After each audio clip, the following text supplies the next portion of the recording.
പിതാവിൻ്റെയും പുത്രൻ്റെയും പരിശുദ്ധാത്മാവിൻ്റെയും നാമത്തിൽ ആമേൻ. ഈശോ മിശിഹായ്ക്ക് സ്തുതിയായിരിക്കട്ടെ. സ്നേഹമുള്ളവരെ, എന്നോടൊപ്പം വചനവായനയിൽ പങ്കെടുക്കുവാനായി എത്തിയിരിക്കുന്ന നിങ്ങളെ ഏവരെയും ദൈവനാമത്തിൽ ഞാൻ സ്വാഗതം ചെയ്യുന്നു. ഇന്ന് നമുക്ക് വായിക്കേണ്ട വചനഭാഗം ജ്ഞാനത്തിൻ്റെ പുസ്തകത്തിൽ നിന്നും 14-ാം അധ്യായമാണ്. കോളുകൊണ്ട് സമുദ്രത്തിൽ യാത്രയ്ക്കൊരുങ്ങുന്നവർ താനിരിക്കുന്ന കപ്പലിനേക്കാൾ അതിദുർബലമായ തടിക്കഷ്ണത്തോട് പ്രാർത്ഥിക്കുന്നു. ആ യാനപാത്രത്തിന് രൂപം നൽകിയത് ലാഭേച്ഛയാണ്. ജ്ഞാനമാണ് അതിൻ്റെ ശില്പി. പിതാവേ, അങ്ങയുടെ പരിപാലനയാണ് അതിനെ നയിക്കുന്നത്. അവിടുന്ന് കടലിൽ അതിന്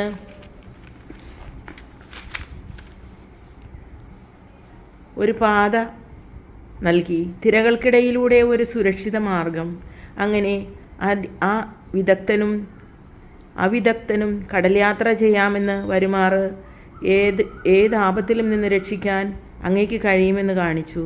അങ്ങയുടെ ജ്ഞാനത്തിൻ്റെ പ്രവൃത്തികൾ നിഷ്ഫലമാകരുതെന്ന് അങ്ങയുടെ ഹിതമാണ്. മനുഷ്യർ തീരെ ചെറിയ തടിക്കഷ്ണത്തിൽ പോലും ജീവിത രക്ഷ ഉറപ്പിച്ച് തിരകളിലൂടെ ചങ്ങാടത്തിൽ സുരക്ഷിതരായി കരയ്ക്കടുക്കുന്നു. പണ്ട് ഗർവിഷ്ഠരായ മല്ലന്മാർ നശിക്കുമ്പോൾ ലോകത്തിൻ്റെ പ്രത്യാശാപാത്രങ്ങൾ ഒരു പേടകത്തിൽ അഭയം തേടി. അങ്ങയുടെ കരങ്ങളാൽ നയിക്കപ്പെട്ട അവർ ലോകത്തിൽ പുതിയ തലമുറയുടെ വിത്ത് അവശേഷിപ്പിച്ചു. നീതി നിർവഹണത്തിനുതകിയ പേടകം അനുഗ്രഹീതമാണ്. കരനിർമ്മിത വിഗ്രഹം ശപിക്കപ്പെട്ടതാണ്. അത് നിർമ്മിച്ചവനും ശപിക്കപ്പെട്ടവൻ. കാരണം അവൻ ആ നശ്വര വസ്തു നിർമ്മിച്ച് അതിനെ ദേവനെന്ന് വിളിച്ചു. അധർമ്മിയെയും അവൻ്റെ അധർമ്മത്തെയും ദൈവം ഒന്നുപോലെ വെറുക്കുന്നു. ശില്പത്തോടൊപ്പം ശില്പിയെയും അവിടുന്ന് ശിക്ഷിക്കും. ജനതകളുടെ വിഗ്രഹങ്ങൾക്കും ശിക്ഷയുണ്ടാകും. ദൈവസൃഷ്ടിയുടെ ഭാഗമെങ്കിലും അവ മ്ലേച്ഛതയും മനസ്സിന് പ്രലോഭനവും മൂഢന്മാരുടെ പാദങ്ങൾക്ക് കെണിയുമായി തീർന്നിരിക്കുന്നു. വിഗ്രഹനിർമ്മാണ ചിന്തയാണ് അവിശ്വസ്തതയുടെ ആരംഭം. അവയുടെ കണ്ടുപിടുത്തമാണ് ജീവിതത്തെ ദുഷിപ്പിച്ചത്. അവ ആദ്യം മുതൽ ഉള്ളതോ അവസാനം വരെ നിലനിൽക്കുന്നതോ അല്ല. മനുഷ്യൻ്റെ മിഥ്യാഭിമാനത്തിൻ്റെ ഫലമായി അവ ലോകത്തിൽ പ്രവേശിച്ചു. അവയുടെ പെട്ടെന്നുള്ള തിരോധാനം നിശ്ചയിക്കപ്പെട്ടിരിക്കുന്നു. അകാലത്തിൽ പുത്രൻ മരിച്ച വിധം ഗ്രസിച്ച പിതാവ് ദുഃഖം ഗ്രസിച്ച പിതാവ് തന്നിൽ നിന്ന് അപഹരിക്കപ്പെട്ട മകൻ്റെ പ്രതിമയുണ്ടാക്കി മൃതശരീരം മാത്രമായിരുന്നവനെ ഇതാ ദേവനായി വണങ്ങുകയും തൻ്റെ പിൻഗാമികൾക്ക് വ്രതാനുഷ്ഠാനങ്ങൾ രഹസ്യമായി നിശ്ചയിച്ചു കൊണ്ടുപോവുകയും ചെയ്യുന്നു. കാലാന്തരത്തിൽ പ്രാബല്യം ലഭിച്ച ഒരു ദുരാചാരം നിയമമായി തീരുകയും രാജകൽപ്പന പ്രകാരം ജനങ്ങൾ കൊത്തുവിഗ്രഹങ്ങളെ ആരാധിച്ചുകൊണ്ട് പോരുകയും ചെയ്യുന്നു. വിദൂരസ്ഥരായ രാജാക്കന്മാരെ നേരിട്ട്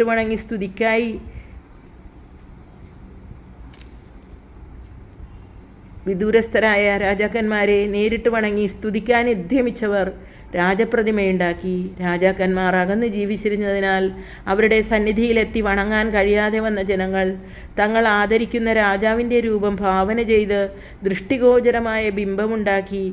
അങ്ങനെ തങ്ങളുടെ ആവേശത്തിന് അവർ അദൃശ്യനെങ്കിലും അടുത്തുള്ളവനെ പോലെ അവനെ സ്തുതിച്ചു.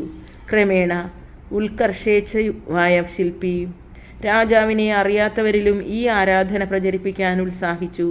രാജാവിനെ പ്രസാദിപ്പിക്കുവാനാവാം അവൻ രാജാവിൻ്റെ രൂപം കൂടുതൽ സുന്ദരമായി ഉണ്ടാക്കാൻ കൗശലം കാണിച്ചത്. ശില്പത്തിൻ്റെ വശ്യതയിൽ ആകൃഷ്ടനായ ജനങ്ങൾ അല്പം മുൻപ് മനുഷ്യനായി ബഹുമാനിച്ച വ്യക്തിയെ ഇതാ ആരാധനാ വിഷയമായി കണക്കാക്കുന്നു. ഇത് മനുഷ്യവർഗത്തിന് ഒളിഞ്ഞിരിക്കുന്ന കെണിയായിത്തീർന്നു.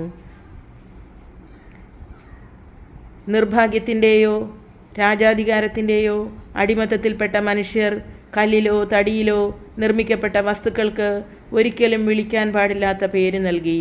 ദൈവത്തെക്കുറിച്ചുള്ള അറിവിൽ അവർക്ക് തെറ്റുപറ്റിയെന്ന് മാത്രമല്ല, സംഘർഷത്തിൽ ജീവിക്കുന്ന അവർ ആ വലിയ തിന്മകളെ സമാധാനമെന്ന് വിളിക്കുകയും ചെയ്തു. ശിശുബലിയും ഗൂഢ അനുഷ്ഠാനങ്ങളും വിചിത്ര ആചാരങ്ങളോടെയുള്ള മധുരോത്സവങ്ങളും നടത്തിയാലും അവർ തങ്ങളുടെ ജീവിതമോ വിവാഹമോ പാവനമായി സൂക്ഷിക്കുന്നില്ല. പകരം അവർ പരസ്പരം ചതിയിൽ വധിക്കുകയോ വ്യഭിചാരത്തിൽ ദുഃഖിപ്പിക്കുകയോ ചെയ്യുന്നു.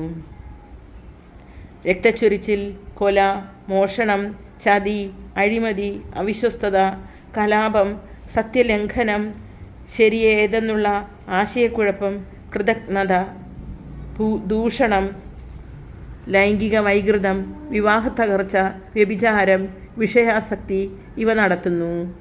പേര് പറയാൻ കൊള്ളാത്ത വിഗ്രഹങ്ങളുടെ ആരാധകനെയാണ് എല്ലാ തിന്മകളുടെയും ആരംഭവും കാരണവും അവസാനവും.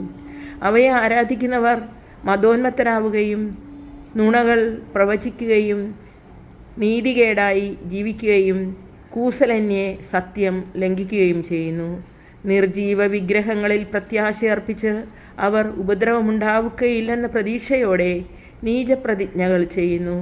വിഗ്രഹങ്ങൾക്ക് തങ്ങളെ തന്നെ സമർപ്പിച്ച അവർ ദൈവത്തെക്കുറിച്ച് തെറ്റായ ധാരണകൾ പുലർത്തി. വിശുദ്ധിയോടുള്ള അവജ്ഞത മൂലം കള്ളസത്യം ചെയ്തു. ഈ 2 കാര്യങ്ങൾക്കും അവർ ഉചിതമായ ശിക്ഷ അനുഭവിക്കും. മനുഷ്യർ എന്തിൻ്റെ പേരിൽ സത്യം ചെയ്യുന്നോ അതിൻ്റെ ശക്തിയല്ല, പ്രത്യുത പാപത്തിൻ്റെ ന്യായമായ ശിക്ഷയാണ് അധാർമികതയുടെ അതിക്രമങ്ങളെ നിരന്തരം പിന്തുടരുന്നത്. കർത്താവിൻ്റെ വചനം. ദൈവത്തിന് നന്ദി.